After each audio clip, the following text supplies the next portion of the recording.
היי, אני יפית. אני אימא של שירה ויונתן.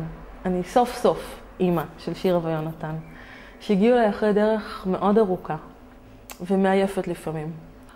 בלילות האלה בלי השינה עם הבקבוקים ומוצצים וחיתולים, אז עולות כל מיני שאלות, שאלות לכל האימהות, אבל יש גם כמה שאלות שקשורות לדרך הזאת.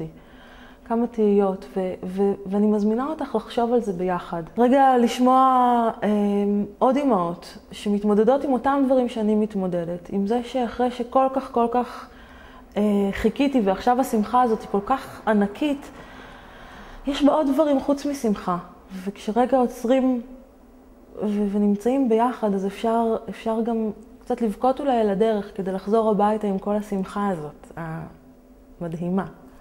אנחנו מתחילות להיפגש, אז את מוזמנת להתקשר, ושנעשה את זה ביחד, את הדרך הזאת, את המסע הזה להיות אימא. זאת חתיכת עבודה.